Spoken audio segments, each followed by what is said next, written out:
You must go to sleep or Santa won't come. By Pete Jenkins. Glasses back on. Got your tea? Good. Everybody ready? Right, you must go to sleep or Santa won't come. It was Christmas Eve and just gone 8. Tommy was excited. He just couldn't wait. You must go to sleep or Santa won't come. Get up to bed, said Tommy's mum. So up Tommy went and got dressed for bed, remembering what his mum had said. But as his mum and dad kissed him goodnight, he knew there was no way he'd ever sleep tight. His imagination ran wild about the things he might get. He wanted a scooter, a watch, and a chemistry set. He hoped there'd be nothing Santa would have missed off that incredibly long and hopeful list. So he pulled up his duvet and rolled on his side, but he couldn't sleep no matter how hard he tried. He tossed and he turned. He tried counting sheep, but it made no difference. He just couldn't sleep. And then as he lay there awake in his bed, he remembered again what his mum had said. You must go to sleep or Santa won't come. Tommy looked at his clock. It was 20 to 1. He then heard the sound that filled him with fear. He could hear sleigh bells, which meant Santa was near. He can't know I'm not sleeping or he'll fly right past. He had to think of something and think of it fast. He pulled up the duvet over his head and he stayed as still as he could lying in his bed. If I'm under the duvet, Santa won't know. He'll think I'm asleep if he looks through the window. Even under the duvet, Tommy could hear Santa and his sleigh were getting near. But as Tommy lay there, his heart beating fast, he heard the sleigh bells flying right past. He pulled down the duvet and began to weep. How did Santa know he wasn't asleep? He jumped out of bed to look outside. He peeped through the curtains, trying to hide. On the roof next door, he could see the sleigh. He wanted to get closer if he could find a way. He grabbed his dressing gown and stepped into the night and made sure Santa was out of sight. Tiptoeing, he climbed into the back of the sleigh. It was full of letters and presents and hay. I'll come to Santa if he won't come to me. I'll put my own presents under the tree. Tommy started searching, looking for his name. But the problem was they all looked the same. All the same wrapping and all the same tags on different size boxes and different size bags. As he was looking, his heart jumped a beat. He could hear the sound of somebody's feet. The sleigh shook from side to side as Santa climbed aboard and got ready to ride. Come along, Rudolph, it's 2:15, and we've still got so many deliveries to do. Tommy got thrown to the back of the sleigh as Santa and the reindeer flew up, up and away.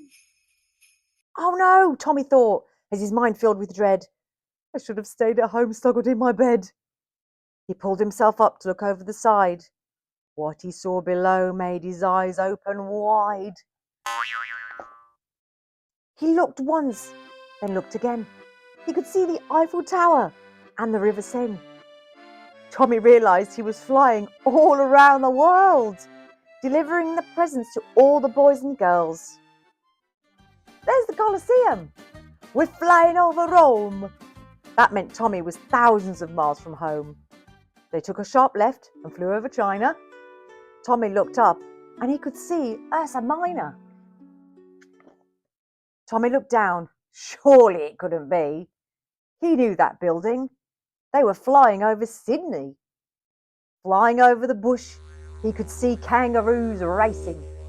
This was unbelievable. Just amazing. From country to country, they flew across the sky, a fleeting glimpse from way up high. Tommy couldn't help but squeal in delight, and his adventure played out on Christmas Eve night. But how had Santa delivered all the toys and gifts and presents to all the girls and boys? Never once did Tommy see him stop, and never once did he see a toy drop. But that's the magic of Santa Claus. He doesn't need chimneys or windows or doors. As long as you're sleeping, he'll find a way to deliver your presents from his magical sleigh. Tommy sat down in the back of the sleigh. As he closed his eyes, he drifted away. But after what seemed like seconds, he was awake again. He looked at his watch. It said 7:10. He rubbed his eyes and scratched his head when he noticed the stocking at the end of his bed. Hang on a minute. Has Santa been? Had his nighttime adventure been an incredible dream? He ran downstairs and opened the lounge door. There, under the tree, on the wooden floor, were some of the presents from last night in the sleigh that surrounded Tommy as he lay in the hay. He sat on the floor and scratched his head. Last night, did he actually leave his bed? Did he ride with Santa all around the world, delivering presents to boys and girls? Or was it just an amazing dream? And because he had slept, Santa had been. That's the magic of Christmas. Things we will never know, like how Santa's footsteps appear in the snow. But on Christmas Eve, when you're going to bed, remember the words that stayed in Tommy's head.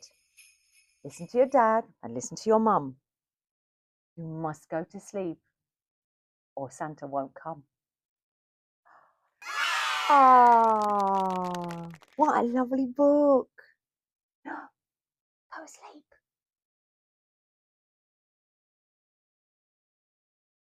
Hello again. Just one more thing. The bit we love is the Makaton signing for some of the things that are in the book. So, you must go to sleep or Santa won't come. So sleep. You must go to sleep or Santa won't come. So sleep and bed. We found out is the same one. Clock. Little hands of a clock.